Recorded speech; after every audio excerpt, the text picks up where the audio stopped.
గాంధీ భవన్ లో ఆయన కలిసిన పలువురు మంత్రులు, ఎమ్మెల్యేలు, నేతలు పార్టీ ప్రభుత్వ పరిస్థితులు సమన్వయలేమిని ఆయన దృష్టికి తీసుకెళ్లారు. అటు మంత్రులతో ఆజాద్ ప్రత్యేకంగా భేటీ కావడం ప్రాధాన్యతను సంతరించుకుంది. మరోవైపు టీ మంత్రులు కూడా ఆయన్ను ప్రత్యేకంగా కలుసుకున్నారు. అక్కడి తాజా పరిస్థితిని మా ప్రతినిధి టీఎస్ఆర్ అందిస్తారు. టీఎస్ఆర్ చెప్పండి.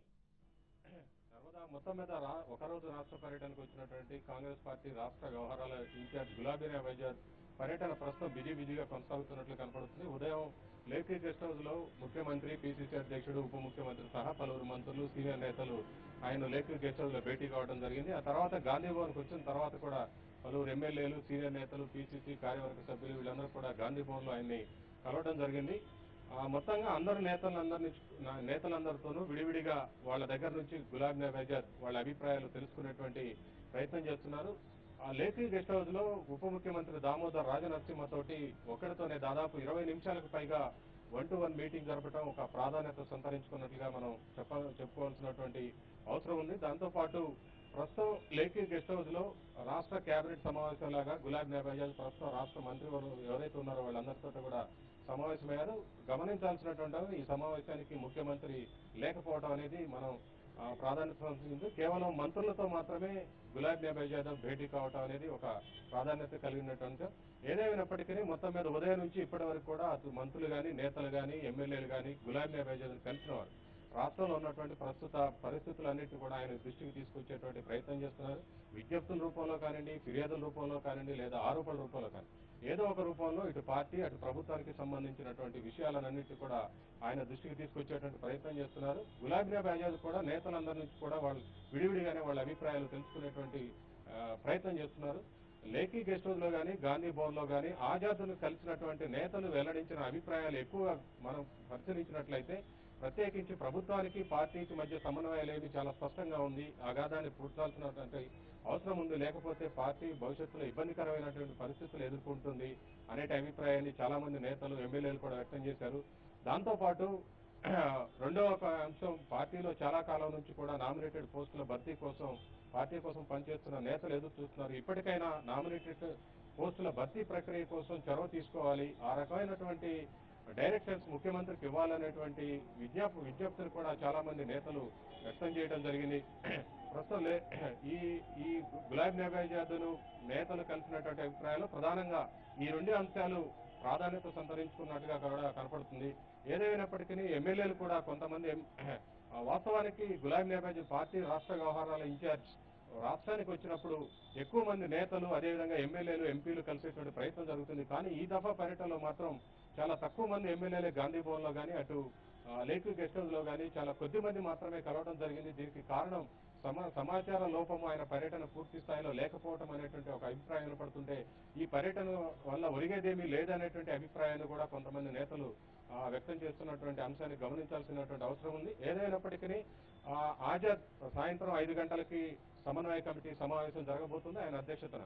ఈ సమావేశం లోపల అటు ఎమ్మెల్యేలు, మంత్రులు, పార్టీ నేతల నుంచి ఆయన అభిప్రాయ సేకరణ చేస్తున్నారు. సో ఆ సమావేశానికి ప్రాతిపదికగా ఇప్పటికే ఢిల్లీలో ఇటు బొత్స గాని, అటు కిరణ్ గాని ఎప్పటికప్పుడు ఫిర్యాదులు చేసుకుంటున్నారు. రకరకాల అంశాలు ఆయన దృష్టికి వెళుతున్నాయి. సో వాటన్నిటితో పాటు ఇవాళ ఉదయం నుంచి నేతలు తన దృష్టికి తీసుకొచ్చినటువంటి అంశాలను వీటన్నిటిని బేరీజు వేసుకోవడానికి ఉపయోగపడుతుందనేటువంటి అభిప్రాయాన్ని కూడా కొందరు నేతలు వ్యక్తం చేస్తున్నారు. ప్రస్తుతం మనతోటి ఇవాళ ఆజాద్ ముందు వ్యక్తమైన నేతల అభిప్రాయాల్లో కీలకమైన 2 అభిప్రాయాలు, ఒకటి పార్టీ ప్రభుత్వానికి మధ్య సమన్వయం లేకపోవడం, 2 నామినేటెడ్ పోస్టుల భర్తీని జాప్యం కావడం అనేది. దీని మీదనే నామినేటెడ్ పోస్టుల భర్తీ మీదనే దాదాపు ఎక్కువ మంది నేతలు గాంధీ భవన్ లో ఆజాద్ ముందు తమ అసంతృప్తిని వ్యక్తం చేయడం జరిగింది. ప్రస్తుతం ఈ విషయం గురించి తెలియజేయడం కోసం పిసిసి కార్యదర్శి నరసింహరావు ప్రస్తుతం మనతో. నరసింహరావు, ఆజాద్ దృష్టికి మీరు ప్రధానంగా తీసుకెళ్లినటువంటి విషయం ఏంటి? మీరు కానీ ఎక్కువ మంది నేతలు నామినేటెడ్ పోస్టులు అనేటివి కనపడుతుంది, ఇది వాస్తవమేనా? ఒకవేళ వాస్తవం అయితే ఆజాద్ ఏ రకంగా స్పందించారు? జరిగే పార్టీలో జరిగేది సమన్వయం, అది కరెక్టే. దాని కొరకే వాళ్ళు మీటింగ్ పెట్టుకుంటున్నది. సమన్వయం కూడా పార్టీకి అక్కడ ప్రభుత్వానికి కొద్దిగా లోపించినట్టు కనబడుతుంది. దాని గురించి చెప్పడం జరిగింది. నామినేట్ పోస్టులు కూడా ఇప్పుడు ఎందుకంటే ఇప్పుడు మాకు తెలిసిన సమాచారం ప్రకారం, మా గాంధీ భవన్కి అందుతున్న సమాచారం ప్రకారంగా, నాకు తెలిసిన సమాచారం ప్రకారం ఈ ఎమ్మెల్యేలను కొంతమందికి ఇవ్వాలి, సగం మందికి వాళ్ళకి ఇవ్వాలంటే మరి ఇక్కడ గాంధీ భవన్లో కష్టపడి పనిచేసేటోళ్ళు గాంధీ భవన్ పార్టీని అంటి పెట్టుకొని 50 ఏళ్ల నుంచి 40 ఏళ్ల నుంచి, నా ఏజ్ 55 అయిపోయింది, ఈ 40 ఏళ్ల నుంచి గాంధీ భవన్లో పనిచేస్తున్నాము, మరి వీధి ఎక్కడ పోవాలని అడిగినాము. అదొకటి. ఇంకోటి ఎస్సీలకు కూడా సామాన్యంగా ఈ కాంగ్రెస్ పార్టీలో ప్రాముఖ్యత లేకుండా పోతుంది. మొన్న ఏదో డిప్యూటీ మేయర్గా ఆయనకి ఇచ్చిన దాని గురించి అభినందనలు చెప్పిన బొత్స కానీ, లేకుంటే పిసిసి ప్రెసిడెంట్, లేకుంటే కిరణ్ కుమార్కు, తన నాగేందర్కు, మెయిన్గా గీతారెడ్డి గారికి కూడా కంగ్రాచులేషన్ చెప్పడం జరిగింది. అట్లా సముచిత స్థానం ఎస్సీలకు కూడా కల్పించాలని కోరినాం. ముఖ్యంగా ఒకవేళ నిజంగానే పార్టీ ఆలోచనలో ఉండి సగం ఎమ్మెల్యేకు సగం పీఆర్పీలకు ఇస్తే కాంగ్రెస్లో మాత్రం ఎవరు ఉండరు. కాంగ్రెస్లో పనిచేయడం అంటే కూడా అవుతుంది. అంటి పెట్టుకున్న వాళ్ళని కూడా చేయాలని బాగుంటుందని ఆశిస్తున్నాం. అదే గులాబ్ నబీ చెప్తే మంచితంగానే విన్నాడు, స్పందించిండు. సరే టీకే ఉస్కా బిన్ సాబ్ हम बराबर जरूर करेंगे అన్న భావన మాట్లాడిండు.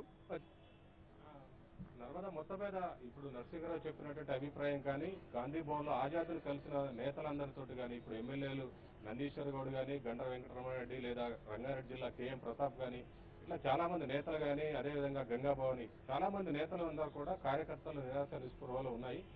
చాలా కాలం నుంచి నామినేటెడ్ పోస్టుల భర్తీ ఆగిపోయింది కాబట్టి వాటిని తక్షణం దాని మీద దృష్టి కేంద్రీకరించాల్సిన అవసరం ఉంది. ఆ రకమైనటువంటి చొరవ తీసుకోవాలని ఎక్కువ మంది నేతలు ఆయన దృష్టికి తీసుకెళ్లడం జరిగింది.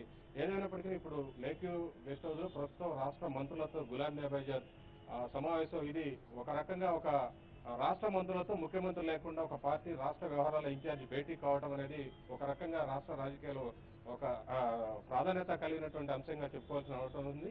దీని అనంతరం జానారెడ్డి నేతృత్వంలో తెలంగాణ అంశానికి సంబంధించి తెలంగాణ అంశం మీద అధిష్టానం చొరవ తీసుకోవాలి, తక్షణం ప్రకటన చేయాలి. ఉప ఎన్నికలు ఇవన్నీ ఉన్న నేపథ్యంలో దీనిపైన అధిష్టానం సానుకూల ప్రకటన తెలంగాణపై నిర్ణయం తీసుకోవాలనే విజ్ఞప్తితోటి సీనియర్ మంత్రి జానారెడ్డి నేతృత్వంలో మంత్రుల బృందం మరి కాసేపట్లోని కేబినెట్ మంత్రుల భేటీ ముగిసిన అనంతరం జానారెడ్డి నేతృత్వంలో తెలంగాణ మంత్రుల బృందం ఆజాద్తో భేటీ అయ్యేటువంటి అవకాశం ఉంది.